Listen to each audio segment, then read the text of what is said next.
Hello my dear friends, ಎಲ್ಲರಿಗೂ good morning. ಇವತ್ತಿನ ವಿಡಿಯೋದಲ್ಲಿ ವಾಷಿಂಗ್ ಮಿಷಿನ್ ಟಬ್ ಕ್ಲೀನಿಂಗ್ ಯಾವ ರೀತಿ ಮಾಡೋದಂತ ತೋರಿಸ್ಕೊಡ್ತಾ ಇದ್ದೀನಿ. ಇತ್ತೀಚಿನ ದಿನಗಳಲ್ಲಿ ಎಲ್ಲರ ಮನೆಯಲ್ಲೂ fridge, washing machine, T V ಹೀಗೆ ಬೇಸಿಕ್ ನೀಡ್ಸು ಇದ್ದೇ ಇರುತ್ತೆ. ನಾವು ಆ ವಸ್ತುಗಳನ್ನ ತಂದು ಇಟ್ಕೊಳ್ಳೋದು ಮುಖ್ಯ ಅಲ್ಲ, ಮೇಂಟೆನೆನ್ಸ್ ಇದೆಯಲ್ಲ ಅದು ಕೂಡ ಇಂಪಾರ್ಟೆಂಟ್ ಆಗುತ್ತೆ. ನಾವು ಐಜಿನಾಗೆ ಎಷ್ಟು ಕ್ಲೀನಾಗೆ ಆ್ಯಂಡ್ ಐಜಿನಾಗೆ ಇಟ್ಕೊಳ್ತೀವೋ ಅಷ್ಟು ದಿನ ಬಾಳಿಕೆ ಬರುತ್ತೆ. ಸೊ ಇವಾಗ ನಾನು ಇನ್ವರ್ಟರ್ನ ಕ್ಲೀನ್ ಮಾಡ್ತಾ ಇದ್ದೀನಿ. ನೋಡ್ತಾ ಇರ್ಬೋದು, ನಾನು ಕೂಡ 3 ಮಂತ್ಸ್ ಆಗೋಯ್ತು ಕ್ಲೀನ್ ಮಾಡಿ. ಲಾಸ್ಟು ಕಸ್ಟಮರ್ ಕೇರಿಂದ ಬಂದು ಸರ್ವಿಸ್ ಮಾಡಿದರು. ಅದು ಬಿಟ್ಟರೆ ನಾನು ಇವಾಗಲೇ ಕ್ಲೀನ್ ಮಾಡ್ತಾ ಇರೋದು. ತುಂಬಾ ಗಲೀಜಾಗಿದೆ. ಈ ಮಳೆ ಸ್ಟಾರ್ಟ್ ಆದಾಗಿಂದ ಅದು ಒಳಗಡೆ ಕೂಡ ಚೆನ್ನಾಗಿ ಫಂಗಸ್ ಬರುತ್ತೆ. ನಾನು ವೀಡಿಯೋ ಮಾಡಬೇಕಂತ ಹಾಗೇ ಬಿಟ್ಟಿದ್ದೆ. ನಿಮಗೂ ಕೂಡ ಇದು ಡಿಫ್ರೆನ್ಸ್ ಗೊತ್ತಾಗಬೇಕಲ್ಲ, ಹಾಗಾಗಿ ಬಿಟ್ಟಿದ್ದೆ.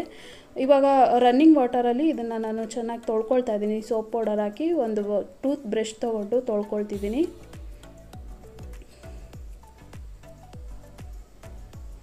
ಸ್ವಲ್ಪ ಸೋಪಿಂಗ್ ಪೌಡರ್ ಹಾಕ್ಕೊಂಡು ಇದನ್ನು ಬ್ರಷ್ ತೊಗೊಂಡು ಉಜ್ಕೊಳ್ಳಿ. ಹಾರ್ಡ್ ವಾಟರ್ ಇದ್ದವ್ರ ಮನೆಗೆ ಇದು ಹೋಗೋದಿಲ್ಲ.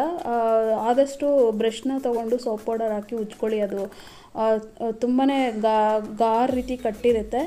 ಇವಾಗ ಅದನ್ನು ನಾನು ಲಿಕ್ವಿಡ್ ಹಾಕ್ತೀವಲ್ಲ ಕಂಫರ್ಟು, ಅದನ್ನು ತೆಗಿತಾ ಇದ್ದೀನಿ. ಅದರೊಳಗಡೆ ಚೆನ್ನಾಗಿ ಕೂತಿರುತ್ತೆ ಕಂಫರ್ಟ್ ಹಾಕಿರೋದು. ಒಂಥರ ಜಿಡ್ಡಿ ರೀತಿ ಇರುತ್ತೆ ಅದು ಕಂಫರ್ಟ್ದು. ಅದನ್ನು ಕೂಡ ಇವಾಗ ತೆಗಿತಾ ಇದ್ದೀನಿ. ಎಷ್ಟು ಕೂತಿದೆ ನೋಡಿ, ತುಂಬಾ ಗಲೀಜಾಗಿದೆ. ಸೊ ಈ ರೀತಿ ಇದ್ದಾಗ ನಮ್ಮ ಬಟ್ಟೆ ಕೂಡ ಕ್ಲೀನ್ ಆಗೋದಿಲ್ಲ, ಬಾಳಿಕೆ ಕೂಡ ಬರೋದಿಲ್ಲ. ಹಾಗೆಯೇ ಅವಾಗವಾಗ ಮಂತ್ಲಿ ಒಂದು ಸಲ ಆದರೂ ತೊಳ್ಕೊಳ್ಳೇಬೇಕು ಈ ಇನ್ವರ್ಟರ್ ಬಾಕ್ಸ್ನ. ಹಾಗೆ ಡ್ರಮ್ ಕ್ಲೀನ್ ಕೂಡ ಮಾಡ್ಕೊಳ್ತಾನೆ ಇರಬೇಕು. ಒಂದು ಮಂತ್ಗೆ ಒಂದು ಸಲ ಕ್ಲೀನ್ ಮಾಡ್ಕೊಳ್ತಾನೆ ಇರಬೇಕು. ನಾನು ಮುಂದೆ ವಿಡಿಯೋದಲ್ಲಿ ಬರ್ತಾ ಹೋಗುತ್ತೆ, ನೀವೇ ನೋಡಿ ಅದರೊಳಗಡೆ ಎಷ್ಟು ಪಾಚಿ ಕೂತಿದೆ ಡ್ರಮ್ಮಲ್ಲಿ ಅಂತ. ಬಟ್ಟೆನೂ ನೀಟಾಗಲ್ಲ, ಹಾಗೆ ಬಾಳಿಕೆ ಕೂಡ ಬರೋಲ್ಲ ಮಿಷಿನ್ನು ಈ ರೀತಿ ಕ್ಲೀನ್ ಮಾಡ್ಕೊಳ್ಳಿಲ್ಲ ಅಂತಂದರೆ. ಈಗ ನೋಡ್ತಾ ಇರ್ಬೋದು, ನಾನು ಆದಷ್ಟು ಕ್ಲೀನ್ ಮಾಡಿದ್ದೀನಿ. ನಮ್ಮದು ಕೂಡ ಸ್ವಲ್ಪ ಹಾರ್ಡ್ ವಾಟರ್ ಇದೆ, ಹಾಗಾಗಿ ಅದು ಚೆನ್ನಾಗಿ ಕೂತ್ಬಿಟ್ಟಿದೆ. ಒಳಗಡೆ ನೋಡಿ ಎಷ್ಟು ಕಪ್ಪಗಾಗಿದೆ ಅಂತ. ನಾನು ಕೂಡ ಮಾಡ್ಕೊಳಕ್ಕೆ ಹೋಗಲಿಲ್ಲ, ಸ್ವಲ್ಪ ಹೆಲ್ತ್ ಇಶ್ಯೂ ಇದ್ದಿದ್ದರಿಂದ ಸುಮಾರು ಒಂದು ತಿಂಗಳು ನನಗೂ ಫುಲ್ ಕೋಲ್ಡ್ ಕಾಫ್ ಎಲ್ಲ ಇತ್ತು. ಹಾಗಾಗಿ ನಾನು ಜಾಸ್ತಿ ನೀರಲ್ಲಿ ಕೆಲಸ ಮಾಡೋಕ್ಕೆ ಹೋಗ್ತಾ ಇರಲಿಲ್ಲ.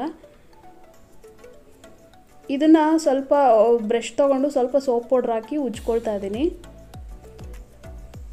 ಯಾವುದೇ ಕಾರಣಕ್ಕೂ ಸ್ವಿಚ್ಚನ್ನ ಆಫ್ ಮಾಡಿ ಅದು ನಿಮ್ಮ ಸ್ವಿಚ್ಚನ್ನ ತೆಗೆದ್ಬಿಡಿ, ಬೋರ್ಡಿಂದ ತೆಗೆದ್ಬಿಟ್ಟು ಕ್ಲೀನ್ ಮಾಡ್ಕೊಳ್ಳಿ. ಈಗ ಟೂತ್ ಬ್ರಷಲ್ಲಿ ಹೋಗಲಿಲ್ಲ ಅಂತ ಅಂದ್ಬಿಟ್ಟು ನಾನು ಒಂದು ಸ್ಟೀಲ್ ಸ್ಕ್ರಬ್ಬರಲ್ಲಿ ಉಜ್ಕೊಳ್ತಾ ಇದ್ದೀನಿ. ಉಜ್ಜಿಬಿಟ್ಟು ಒಂದು ಬಟ್ಟೆ ತೊಗೊಂಡು ಒರೆಸ್ಕೊಳ್ತಾ ಇದ್ದೀನಿ. ನೀರೆಲ್ಲ ಹಾಕೋದಕ್ಕೆ ಹೋಗಬಾರ್ದು, ಜಸ್ಟ್ ಇದನ್ನು ಒಂದು ಹಸಿ ಬಟ್ಟೆಯಲ್ಲಿ ಒರೆಸ್ಕೊಳ್ತಾ ಇದ್ದೀನಿ.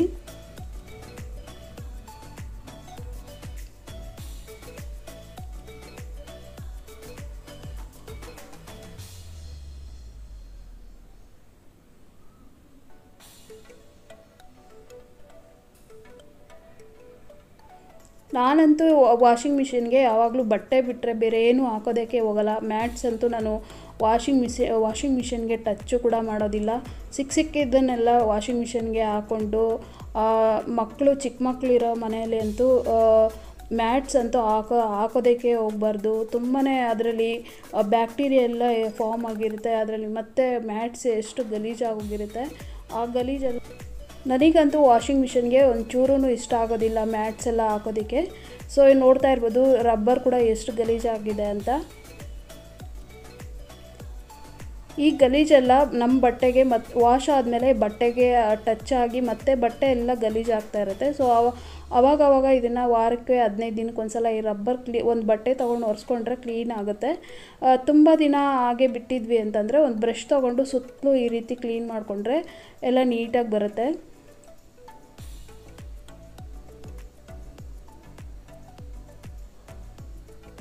ಇನ್ನು ಅದ್ರ ಒಳಗಡೆ ಅಂತೂ ತುಂಬಾ ಇರುತ್ತೆ. ಅದನ್ನು ಕಸ್ಟಮರ್ ಕೇರ್ಸ್ ಕರೆಸಿ ಕ್ಲೀನ್ ಮಾಡಿದಾಗ ಅದನ್ನು ಅವ್ರು ಮಾಡೇ ಇಲ್ಲ. ಸೊ ನೋಡಿ ಎಷ್ಟು ಗಲೀಜು ಇದೆ ಅಂತ ನಾನು ಇವಾಗ ನಿಮಗೆ ತೋರಿಸ್ತೀನಿ. ಸೊ ನೋಡ್ತಾ ಇರ್ಬೋದು, ಅದೇನೋ ಗಾದೆ ಇದೆಯಲ್ಲ, ಹಾಳು ಮಾಡಿದ್ದಾಳೆ, ಅದು ನನಗೆ ಅಷ್ಟು ಗೊತ್ತಾಗ್ತಾ ಇಲ್ಲ. ನಿಮ್ಗೇನಾದರೂ ಗೊತ್ತಿದ್ದರೆ ಕಮೆಂಟ್ ಬಾಕ್ಸಲ್ಲಿ ಕಮೆಂಟ್ ಮಾಡಿ. 1200 ತೊಗೊಂಡಿದ್ದಾರೆ ಇದು ಡ್ರಮ್ ಕ್ಲೀನ್ ಮಾಡೋದಕ್ಕೆ. ನೋಡಿ ಎಷ್ಟು ಗಲೀಜಿದೆ ಅಂತ.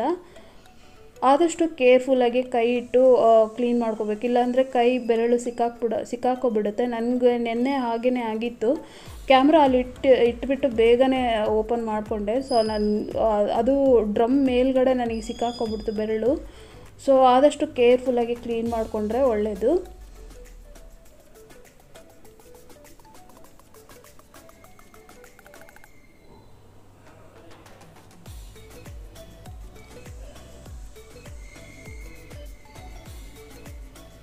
ಸುಮ್ಮನೆ ನಾವು ಬಟ್ಟೆನ ವಾಶಿಗೆ ಹಾಕ್ತೀವಿ, ಮತ್ತು ತೆಗಿತೀವಿ, ಒಣಗಾಕ್ತೀವಿ. ಇಷ್ಟು ಮಾಡಿದ್ರೆ ಸಾಕಾಗೋದಿಲ್ಲ.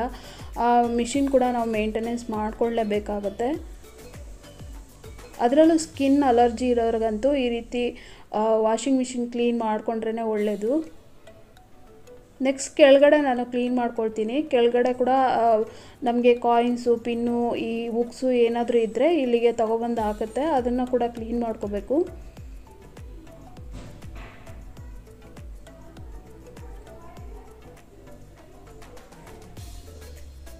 ಸೊ ಈ ರೀತಿ ನೋಡ್ತಾ ಇರ್ಬೋದು. ಇದು ಹಾರ್ಡ್ ವಾಟ್ರ್ ಚೆನ್ನಾಗಿ ಇದರ ಗಾರ್ ರೀತಿ ಕುತ್ಕೊಬಿಟ್ಟಿದೆ. ಅದು ಹೋಗೋದೇ ಇಲ್ಲ ಉಜ್ಜಿದ್ರು ಕೂಡ. ಅಲ್ಲಿ ಹೇಗೆ ಕ್ಲೀನ್ ಮಾಡ್ಕೋಬೇಕಂತ ಎಲ್ಲ ಕೊಟ್ಟಿದ್ದಾರೆ. ಆ ಪೈಪ್ ಕೂಡ ನಾನು ಬಿಚ್ಚಿ ಕ್ಲೀನ್ ಮಾಡ್ಕೊಳ್ತೀನಿ.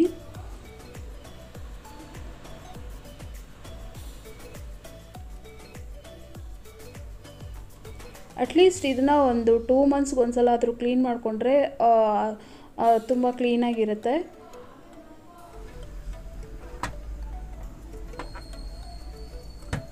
ಇನ್ನೂ ಹೈಜೀನಾಗಿರ್ಬೇಕಂದ್ರೆ 1 ಮಂತ್ಗೆ ಒಂದ್ಸಲ ಕ್ಲೀನ್ ಮಾಡಿಕೊಂಡ್ರೆ ತುಂಬ ಚೆನ್ನಾಗಿ ಬಾಳಿಕೆ ಬರುತ್ತೆ. ಈಗ ನಾನು ಎಲ್ಲ ಕ್ಲೀನ್ ಮಾಡಿದ್ದಾಯಿತು. ಇವಾಗ ವಾಷಿಂಗ್ ಮಿಷಿನ್ನ ನಾನು ಸ್ವಲ್ಪ ಶಾಂಪೂನ ಹಾಕ್ಕೊಂಡು ವಾಶ್ ಮಾಡ್ಕೊಳ್ತೀನಿ.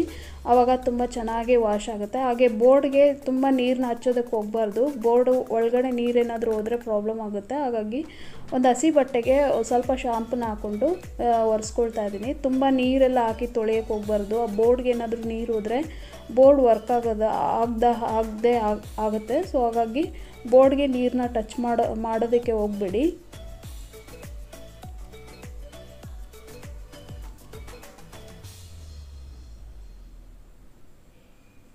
ಜಸ್ಟ್ ಇದಕ್ಕೆ ಒಂದು 1/2 hour ಟೈಮ್ ಸ್ಪೆಂಡ್ ಮಾಡಿದ್ರೆ ನಿಮ್ಮ ವಾಷಿಂಗ್ ಮಿಷಿನ್ ತುಂಬಾ ಬಾಳಿಕೆ ಬರುತ್ತೆ ಈ ರೀತಿ ಕ್ಲೀನ್ ಮಾಡ್ಕೊಳ್ಳೋದ್ರಿಂದ. ನೆಕ್ಸ್ಟ್ ಎಲ್ಲ ನಾನು ಸುತ್ತು ಕೂಡ ಒರೆಸ್ಕೊಳ್ತಾ ಇದ್ದೀನಿ ವಾಷಿಂಗ್ ಮಿಷಿನ್ನ. ಈಗ ಒಂದು ಡ್ರೈ ಕ್ಲಾತ್ ತೊಗೊಂಡು ಒರೆಸ್ಕೊಳ್ತೀನಿ. ಆಗ ಇನ್ನೂ ನೀಟಾಗಿರುತ್ತೆ. ವಾಷಿಂಗ್ ಮಿಷಿನ್ ನಿಮ್ಮದು ಹೊಸ್ದಾ ಅಂತ ಕೇಳ್ತಾರೆ. ಅಷ್ಟು ನೀಟಾಗಿ ಹೊಸ ರೀತಿ ರೆಡಿ ಆಗುತ್ತೆ.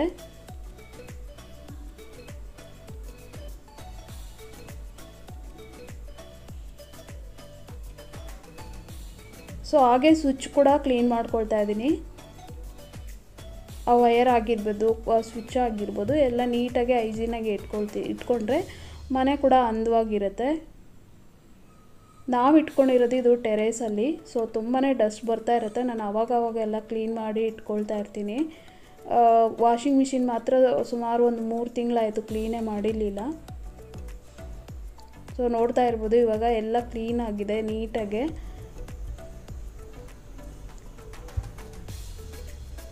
ಈ ವಿಡಿಯೋ ನಿಮಗೆ ಇಷ್ಟ ಆಗ್ತಾ ಇದ್ದರೆ ಪ್ಲೀಸ್ ಒಂದು ಲೈಕ್ ಮಾಡಿ. ಲೈಕ್ ಮಾಡೋದ್ರಿಂದ ಇನ್ನೊಂದಷ್ಟು ಜನಕ್ಕೆ ಈ ವಿಡಿಯೋ ತಲುಪುತ್ತೆ. ಸೊ ಹಾಗಾಗಿ ವಿಡಿಯೋ ಲೈಕ್ ಮಾಡಿ.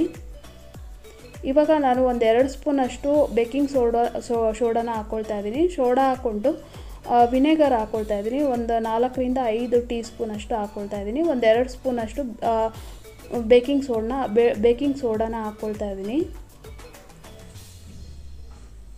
ಮೇಲೆ ಇನ್ವರ್ಟರ್ ಬಾಕ್ಸ್ ಕೂಡ 2 ಸ್ಪೂನಷ್ಟು ಬೇಕಿಂಗ್ ಸೋಡಾ ಮತ್ತು ವಿನೆಗರ್ ಹಾಕ್ಕೊಂಡಿದ್ದೀನಿ. ವಿನೆಗರ್ ವಿಡಿಯೋ ಮಿಸ್ ಆಗಿದೆ. ಸೊ ಹಾಗಾಗಿ ನಾನು ಅದನ್ನು ತೋರ್ಸೋಕ್ಕಾಗಲಿಲ್ಲ. ಇನ್ವರ್ಟರ್ ಬಾಕ್ಸ್ಗೂ ಕೂಡ ಒಂದು 3 ಸ್ಪೂನಷ್ಟು ವಿನೆಗರ್ ಹಾಕ್ಕೊಂಡಿದ್ದೀನಿ. ವಿನೆಗರ್ ಹಾಕ್ಬಿಟ್ಟು 30 ಸೆಕೆಂಡ್ಸು ಇದು ವಾಶ್ಗೆ ಟಬ್ನ ವಾಶ್ಗೆ ಇಟ್ಕೊಳ್ತೀನಿ. ಅಷ್ಟರೊಳಗೆ ನಾನು ಮ್ಯಾಟ್ಸ್ ಎಲ್ಲ ವಾಶ್ ಮಾಡ್ಕೊಳ್ತೀನಿ. ಇದನ್ನು ಬಿಸಿನೀರಲ್ಲಿ ಸೋಪ್ ಪೌಡರ್ ಹಾಕಿ ನಾನು ನೆನೆಸಿಟ್ಟಿದ್ದೆ. ಜಸ್ಟು 30 ಮಿನಿಟ್ಸ್ ಅದು ವಾಶ್ ಟಬ್ಬೆಲ್ಲ ಕ್ಲೀನ್ ಆಗೋಷ್ಟೊತ್ತಿಗೆ ನಾನು ಮ್ಯಾಟ್ ಕೂಡ ನೀಟಾಗಿ ಹ್ಯಾಂಡ್ ವಾಶ್ ಮಾಡ್ಕೊಳ್ತೀನಿ. ನಾನು ಯಾವಾಗಲೂ ಹ್ಯಾಂಡ್ ವಾಶೇ ಮಾಡೋದು, ವಾಷಿಂಗ್ ಮಿಷಿನ್ಗೆ ಹಾಕೋದಕ್ಕೆ ಹೋಗಲ್ಲ. ನೀವೇ ನೋಡ್ತಾ ಇರ್ಬೋದು, ನಾವು ಬಟ್ಟೆನೇ ಹಾಕಿ ಅಷ್ಟೊಂದು ಗಲೀಜಾಗುತ್ತೆ ವಾಷಿಂಗ್ ಮಿಷಿನ್ ಅಂತ ಅಂದಾಗ ಈ ರೀತಿ ಸಿಕ್ಕಿದ್ನೆಲ್ಲ ನಾವು ವಾಷಿಂಗ್ ಮಿಷಿನ್ಗೆ ಹಾಕಿ ನಾವು ನಮಗೆ ಅಷ್ಟು ಬಟ್ಟೆನ ಕ್ಲೀನ್ ಮಾಡ್ಕೊಳ್ಳುತ್ತೆ. ಮತ್ತು ನಾವು ಈ ಮ್ಯಾಟ್ಸ್ ಎಲ್ಲ ಹಾಕಿ ಅದು ಅಷ್ಟು ಗಲೀಜು ಮಾಡ್ಕೊಳ್ಳೋದೇಕೆ? ಸೊ ಜಸ್ಟ್ ನಮಗೆ ಬಟ್ಟೆ ಕೊಟ್ಟರೆ ಸಾಕಾಗುತ್ತೆ. ನಾನು ಇದನ್ನು ಮ್ಯಾಟ್ಸ್ನ ನಾನು ವಾರಕ್ಕೆ ಅಥವಾ 15 ದಿನಕ್ಕೆ ಒಂದು ಸಲ ಚೇಂಜ್ ಮಾಡ್ಕೊಳ್ತಾ ಇರ್ತೀನಿ. ಜಸ್ಟ್ ಇದನ್ನು ಒಂದು 10-15 ನಿಮಿಷದಲ್ಲೇ ವಾಶ್ ಮಾಡ್ಕೊಬೋದು. ಬಿಸಿನೀರಲ್ಲಿ ಸೋಪ್ ಪೌಡರ್ ಹಾಕಿ ಬೆಳಗ್ಗೆ ನೆನೆಸ್ಕೊಂಡು ಒಂದು ಮಧ್ಯಾಹ್ನ ವಾಶ್ ಮಾಡಿಕೊಂಡ್ರೆ ನೀಟಾಗಿ ಗಲೀಜೆಲ್ಲ ಹೋಗಿರುತ್ತೆ. ಬಿಸಿನೀರು ಹಾಕ್ತೀವಲ್ಲ ತುಂಬ ಬೇಗ ಕೊಳೆ ಬಿಟ್ಕೊಳ್ಳುತ್ತೆ. ಸೊ ಯಾವುದೇ ಬ್ಯಾಕ್ಟೀರಿಯಾ ಕೂಡ ಇದ್ರೂ ಕೂಡ ಸತ್ತೋಗ್ಬಿಡುತ್ತೆ ಬಿಸಿನೀರಲ್ಲಿ ನೆನೆಸೋದ್ರಿಂದ. ಸೊ ಇವಾಗ ಇತ್ತೀಚೆಗೆ ಅಂತೂ ಪ್ರತಿಯೊಂದಕ್ಕೂ ಎಲ್ಲದಕ್ಕೂ ಎಲೆಕ್ಟ್ರಾನಿಕ್ ಐಟಮ್ಸ್ ಬಂದು ಮನುಷ್ಯನಿಗೆ ಕೆಲಸ ಇಲ್ಲದ ಹಾಗೇ ಆಗ್ತಾಯಿದೆ. ನಾವು ಕೆಲಸ ಮಾಡ್ಕೊಳ್ಳೋದ್ರಿಂದ ಒಂದು ಒಳ್ಳೆ ಎಕ್ಸಸೈಸ್ ಆಗುತ್ತೆ, ಹಾಗೆ ಹೆಲ್ತ್ಗೂ ಕೂಡ ತುಂಬಾ ಒಳ್ಳೆಯದು. ಆಗಿನ ಕಾಲದಲ್ಲಂತೂ ಎಷ್ಟು ಕೆಲಸ ಮಾಡ್ತಾಯಿದ್ರು, ಎಷ್ಟು ಎನರ್ಜಿಟಿಕ್ ಆಗಿರ್ತಾಯಿದ್ರು. ಸೊ ನಾವೆಲ್ಲಿ ಕೂತ್ಕೊಂಡಿದ್ದ ಜಾಗದಲ್ಲೇ ಕೂತ್ಕೊಂಡ್ರೆ ನಮ್ಗೆ ಇನ್ನೆಲ್ಲಿ ಎನರ್ಜಿ ಬರುತ್ತೆ ಹೇಳಿ? ಆ ರೀತಿ ಮಾಡೋದಕ್ಕಿಂತ ಒಂದು ಸ್ವಲ್ಪ ವಾಕ್ ಮಾಡಿದ್ರೆ ತುಂಬ ಎನರ್ಜಿಯಾಗಿ ಇರ್ಬೋದು. ಇವಾಗ ನಾನು ಟಬ್ನ ಕ್ಲೀನ್ ಮಾಡೋದಕ್ಕೆ ಇಟ್ಟಿದ್ದೆ, ನೀವು ನೋಡ್ತಾ ಇರ್ಬೋದು ಆ ಡ್ರಮ್ ಒಳಗಡೆ ಎಷ್ಟು ಗಲೀಜಿದೆ ಅಂತ. ಜಸ್ಟ್ ನಾವು ಬೇಕಿಂಗ್ ಸೋಡಾ ವಿನೆಗರ್ ಹಾಕಿದ್ವಿ, ಬೇರೆ ಏನೂ ಹಾಕಿಲ್ಲ. ಡ್ರಮ್ ಕ್ಲೀನರ್ ಪೌಡರ್ ಬರುತ್ತೆ, ಅದನ್ನು ಕೂಡ 1 ತಿಂಗ್ಳಿಗೆ ಒಂದು ಸಲ ಹಾಕಿ ಕ್ಲೀನ್ ಮಾಡಿ ನಾನು ಜಸ್ಟ್ ಇದನ್ನು ಹಾಕಿ ತೋರಿಸಿದ್ದೀನಿ ಅಷ್ಟೇ. ನಾನು ಕೂಡ ಆನ್ಲೈನಲ್ಲಿ ಇವಾಗ ಬುಕ್ ಮಾಡಿದ್ದೀನಿ, ಅದು ಬರಬೇಕು. ಹಾಗಾಗಿ ನಾನು ಆ ಪೌಡರ್ನ ತೋರಿಸಿಲ್ಲ. ಎಲ್ರಿಗೂ ಗೊತ್ತೇ ಇರುತ್ತೆ ಆ ಪೌಡರ್ ಯಾವುದು ಅಂತ. ಯಾವುದೇ ಬ್ರ್ಯಾಂಡು ಮಿಷಿನ್ ಇರುತ್ತೋ ಆ ಬ್ರ್ಯಾಂಡ್ದು ಟಬ್ ಕ್ಲೀನಿಂಗ್ ಪೌಡರ್ನ ತರಿಸ್ಕೊಂಡು ಕ್ಲೀನ್ ಮಾಡ್ಕೊಳ್ಳಿ. ಸೊ ನೋಡ್ತಾ ಇರ್ಬೋದು ಒಳಗಡೆಯಿಂದ ಎಷ್ಟು ಪಾಚಿ ಬರ್ತಾಯಿದೆ, ಅದು ಎಲ್ಲಿಂದ ಬರ್ತಾಯಿದೆ ಅಂತ ನನಗೂ ಗೊತ್ತಿಲ್ಲ. ಒಳಗಡೆ ಡ್ರಮ್ಮಲ್ಲಿ ಕೂಡ ಪಾಚಿ ಮತ್ತು ಈ ರಬ್ಬರಲ್ಲಿ ಗ್ಯಾಸ್ಕೆಟಲ್ಲಿ ಇನ್ನೂ ಸ್ವಲ್ಪ ಕೊಳೆ ಇರುತ್ತಲ್ಲ ಅದೆಲ್ಲ ಆ ಟ್ಯೂಬಿಂದ ಆ ತೂತಲ್ಲಿ ಬರ್ತಾ ಇದೆ.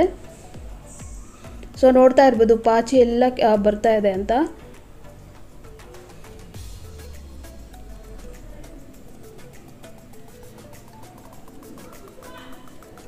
ನಾವು ಈ ರೀತಿ ಕ್ಲೀನ್ ಮಾಡ್ಕೊಳ್ಳಿಲ್ಲ ಅಂದರೆ ಬೇಗನೆ ವಾಷಿಂಗ್ ಮಿಷಿನ್ ಹಾಳಾಗ್ಬಿಡುತ್ತೆ. ಈಗ ನಾನು ಬಟ್ಟೆ ವಾಶ್ ಮಾಡಿದ್ದು ಕೂಡ ಆಯಿತು. ಈಗ ಜಾಲಿಸ್ತಾ ಇದ್ದೀನಿ, 1-2 ಸಲ ಜಾಲಿಸ್ಕೊಂಡು ಹಿಂಡ್ಬಿಟ್ಟು ಒಣಗಾಕ್ಕೊಳ್ತಾ ಇದ್ದೀನಿ. ಈ ವಿಡಿಯೋ ನಿಮಗೆ ಇಷ್ಟ ಆಗ್ತಾ ಇದೆ ಅಂದ್ಕೊಳ್ತಾ ಇದ್ದೀನಿ. ಇಷ್ಟ ಆಗಿದ್ರೆ ಲೈಕ್ ಮಾಡಿ.